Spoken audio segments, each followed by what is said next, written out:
आज मैं आपके साथ एक ऐसे ब्रांड के बारे में बात करने वाला हूं और ये जो ब्रांड है वो आज हर किसी के घर के अंदर मिल जाता है। अगर इस ब्रांड की बात करते हैं तो ये एक बहुत छोटी सी अमाउंट पे स्टार्ट हुआ था और आज बहुत बड़ी कंपनी बन चुकी है। सो देर ना करते हुए स्टार्ट करते हैं आज की वीडियो को। और उस प्रोडक्ट का नाम है पार्ले जी। ये एक ऐसा प्रोडक्ट है जो आज हर किसी के घर पे मिल जाता है। बिकॉज इसकी प्राइसिंग की बात करते हैं तो 5 रुपए से स्टार्ट होता है और सबसे बड़ा जो इसका पैकेट आता है वो होता है 50 रुपए का। 1994 के अंदर जब इसकी स्टार्टिंग हुई थी जो इसका प्राइस था वो था 4 रुपए और 2021 के अंदर इसका प्राइस बढ़ा दिया। अब आपको लग रहा होगा कितना बढ़ा दिया, कुछ नहीं बढ़ाया, मात्र 1 रुपए बढ़ाया, 5 रुपए कर दिए। अब आप सबके दिमाग में एक क्वेश्चन आ रहा होगा कि अगर इसका जो प्राइस है वो बढ़ नहीं रहा तो ये कंपनी लॉस में जा रही होगी। हर किसी के दिमाग में यही चीज आती है, बट ऐसा नहीं था। 2013 के अंदर 5 करोड़ की सेल करने वाला ये फर्स्ट ब्रांड था FMCG के अंदर। इतना ज्यादा इसका सेल हो रहा था। अगर हम लास्ट ईयर की भी बात करते हैं तो इनकी सेल थी 16,000 करोड़ की। 2011 के अंदर निल्सन की एक रिपोर्ट आई थी जिसके अंदर इस बिस्किट को वर्ल्ड वाइड फर्स्ट नंबर पे दिया गया था कि इतना ज्यादा सेल होता है कि वर्ल्ड वाइड नंबर 1 पे आ रहा था ये बिस्किट ब्रांड। अब हम बात करते हैं कि ये कितने पैकेट बना लेते हैं एक महीने के अंदर। एक महीने की बात करते हैं तो अप्रॉक्स 100 करोड़ पैकेट बना लेते हैं। अगर हम दिन की बात करते हैं 3 करोड़ 35 लाख से ज्यादा पैकेट्स बनाते हैं। अगर हम 1 घंटे की प्रोडक्शन की बात करते हैं तो 13 लाख पैकेट्स बनाते हैं। अगर हम पर मिनट की बात करते हैं तो 23,000 पैकेट्स बनाते हैं। सोचिए कितना बड़ा प्रोडक्शन यूनिट है इनका। आज हर किसी के दिमाग में एक क्वेश्चन जरूर आ रहा होता है, ये कंपनी कब बनी थी, इस कंपनी को किसने बनाया था और ये पार्ले क्यों पड़ा था इसका नाम, इनफैक्ट उसके बाद पार्ले जी क्यों हो गया इसका नाम। सबसे पहले बात करते हैं हम इसकी हिस्ट्री के बारे में। 1929 के अंदर ये कंपनी को स्टार्ट किया था और किसने स्टार्ट किया था? मोहनलाल दयाल चौहान जी की फैमिली ने इसे स्टार्ट किया था। 1929 में जब ये आए थे, आप सबको एक प्रोडक्ट याद होगा, आपको स्क्रीन पे एक कैंडी दिख रही होगी, ऑरेंज कैंडी। ये हर किसी ने जरूर खाई होगी और इसका टेस्ट अब आपको जरूर याद आ रहा होगा। 10 साल तक ऐसे ही प्रोडक्ट्स के अंदर ये कंपनी डील करती रही एंड देन 1939 में इन्होंने अपना पहला बिस्किट लॉन्च कर दिया जिसका इन्होंने नाम रखा था पार्ले ग्लूको।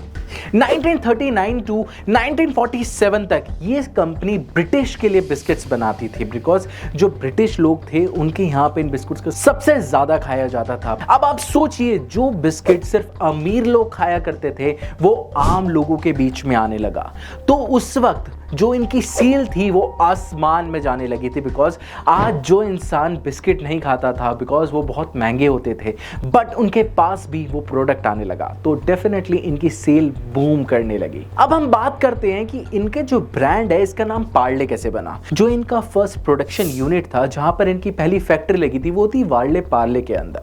वहां पर जो भी शख्स इनके बिस्किट को खा रहा होता है, इनफैक्ट वहां पे भी नहीं कहीं और भी खा रहा होता था, तो वो क्या बोलता था कि तू कौन सा बिस्कुट खा रहा है? वो ही पार्ले वाली कंपनी का बिस्कुट खा रहा हूं। तो कंपनी ने क्या करा, इसका नाम पार्ले डाल दिया। बिकॉज जिस नाम से ब्रांड को जान रहे हैं तो इस कंपनी ने वो ही प्रेफर करा कि उसी नाम से आज हम इस कंपनी को निकालते हैं। तो कंपनी का नाम तो हो गया पार्ले और बिस्किट का नाम इन्होंने रखा था ग्लूको।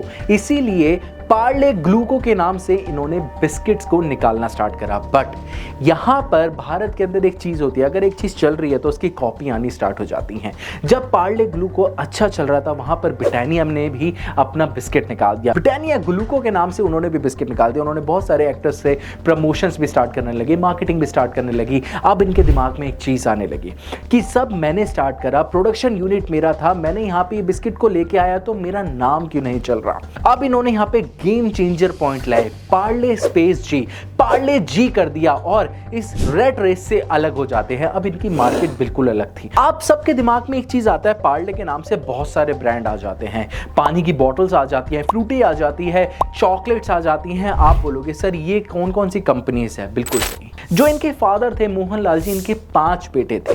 5 बेटे हैं तो डेफिनेटली कंपनी भी डिस्ट्रीब्यूट होनी थी। तो कंपनी 3 पॉइंट्स पे डिस्ट्रीब्यूट हुई। इनके पहले बेटे जयंतीलाल चौहान जी जिन्होंने अपना बिजनेस अलग कर लिया, उन्होंने अलग ब्रांड्स निकाले। जैसे उन्होंने अपनी एक अलग कंपनी खोली, उनकी कंपनी का नाम है पार्ले एग्रो, जिसके अंदर फ्रूटी आती है, बेले वाटर आता है एंड एपी फिज आती है। सेकंड बेटे रमेश चौहान जी, जिन्होंने बिस्लेरी का काम स्टार्ट कर दिया और आज आप जानते हैं बिस्लेरी की कितनी ज्यादा डिमांड है। थर्ड वो कंपनी है जो आज हर कोई जानता है, पार्ले ग्रुप। इनके 3 बेटों ने एक जगह होकर एक कंपनी का निर्माण किया जिसका नाम था पार्ले ग्रुप, जिसके अंदर बहुत सारे बिस्किट्स आ जाते हैं, जिसके अंदर बहुत सारी बार्स भी आ जाती हैं। जैसे आप सबको पता होगा कि पार्ले के नाम पे आते हैं तो पार्ले का मोनाको आता है, पार्ले जी आता है, हाइड एंड सीक आता है और बहुत बड़े बड़े बिस्किट्स आते हैं और अच्छी क्वांटिटी में आज बिक भी रहे हैं। ये तो डिस्ट्रीब्यूशन की बात हो गई। अब हम बात करते हैं कि कंपनी में प्रॉफिट कैसे हो रहा था। ये 3 मेन स्ट्रेटजीज पे काम करते हैं। सबसे पहली स्ट्रेटजी है इंक्रीज योर प्रोडक्ट पोर्टफोलियो। इसके अंदर हम क्या समझ सकते हैं, कस्टमर बढ़ाओ, वो तो बढ़ते ही हैं। दूसरा कि हम अपने प्रोडक्ट का प्राइस बढ़ा दें, वो बढ़ाना ही नहीं चाहती कंपनी। जो प्रोडक्ट का प्राइस है वो बढ़ा ही नहीं रही और आज जाके बढ़ाया है। 2021 के अंदर 4 रुपए से 5 रुपए कर दिया। और थर्ड पॉइंट, प्रोडक्ट को बढ़ा दो, मतलब एक प्रोडक्ट की जगह बहुत सारे प्रोडक्ट ले आओ जो ये कंपनी काम करती है।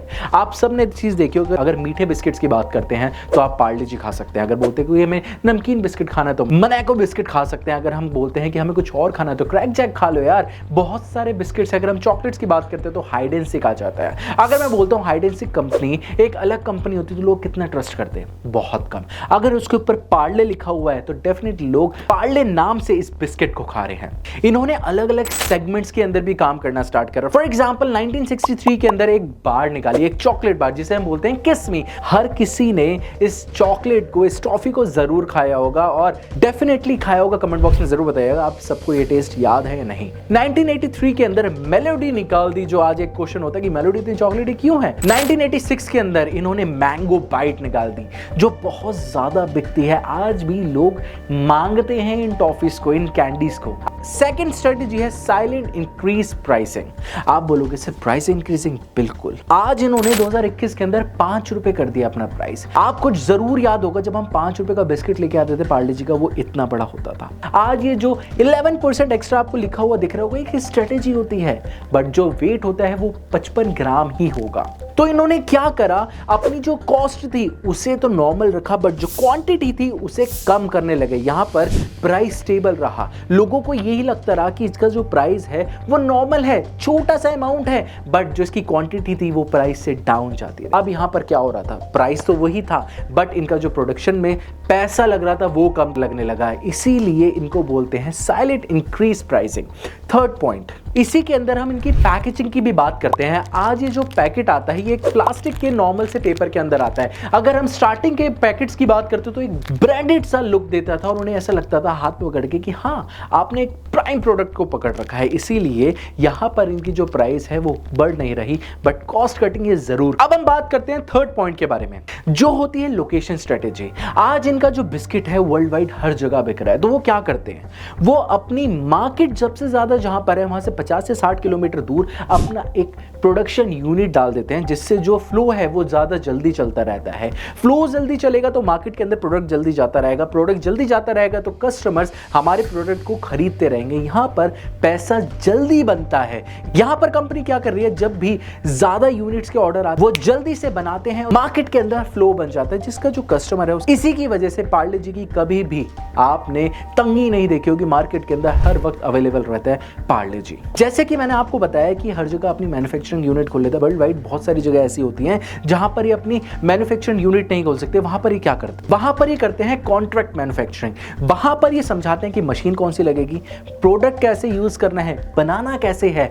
अब क्या होता है, वो कंपनी बनाना स्टार्ट करती है, वो उनका जो नॉर्मल इनका प्राइस होता है वो उसे पे कर देती है और वहां से प्रोडक्ट जाने लगता है मार्केट के अंदर। सोचिए कितना बड़ा दिमाग लगाया इन्होंने कि कम से कम प्राइस के अंदर अपने प्रोडक्ट का फ्लो बढ़ा दिया और जो और सारे प्रोडक्ट्स थे उन्हें भी निकालने लगे। इसीलिए आज इस पार्ले जी के मात्र 5 रुपए के अंदर भी कितना ज्यादा प्रॉफिट उठा रही है कंपनी। इस वीडियो के अंदर आपको मैंने बहुत सारे मेन पॉइंट्स बताए कि अगर आप अपना बिजनेस स्टार्ट करते हो, कोई भी बिजनेस स्टार्ट करते हो, सबसे पहले होना चाहिए कॉस्ट कटिंग। आपको अपने प्रोडक्ट के ऊपर यह पता होना चाहिए कि आपको कहां से लेके आना है, बिकॉज ये जो कंपनी है सबसे ज्यादा दिमाग इस चीज में लगाती है कि हम जो लॉट्स लेके आ रहे हैं, हम जो सामान लेके आ रहे हैं, हमारे बीच में कोई ना हो। हम डायरेक्ट जाएं उस शख्स के पास जहां से वो सामान मिलता है, जिसके अंदर बीच में सारे सप्लायर्स खड़ जाते हैं। इस पॉइंट पे ये कंपनी सबसे ज्यादा ध्यान देती है और हमें भी इस पॉइंट पे ध्यान देना चाहिए कि हमें कॉस्ट कटिंग करनी चाहिए। अब आप सोचिए, अगर आप कोई बिजनेस कर रहे हो बट आपको पता है कि वहां पर हमें वो प्रोडक्ट कम में मिल जाएगा, तो डेफिनेटली हमें वहां जाना चाहिए और उस प्रोडक्ट को डायरेक्ट वहां से खरीद के अपने पास लेके आना चाहिए। बीच में हमें किसी लोगों को लाने नहीं चाहिए, जिससे हमारी जो प्राइस है वो बच जाता है। दूसरा है मार्केटिंग। मार्केटिंग स्ट्रेटेजी हमारे पास होनी चाहिए कि हम मार्केटिंग कैसे कर रहे हैं अपने प्रोडक्ट की। एंड लास्ट है डिस्ट्रीब्यूशन। डिस्ट्रीब्यूशन कैसे करनी चाहिए, हर जगह हमारा प्रोडक्ट पहुंच जाए। ये 3 चीजें अगर आप अपने किसी भी बिजनेस के अंदर लगा लेते हो तो डेफिनेटली आपका बिजनेस चलने लग जाएगा। अब आपको क्या करना है, इस वीडियो को शेयर करो अपने हर दोस्त के साथ और कमेंट बॉक्स में जरूर बताइएगा ये पार्ले जी की जो आज मैंने केस स्टडी बताई आपको कैसी लगी। और मेरे चैनल पर नए हो तो do subscribe my channel. Thank you.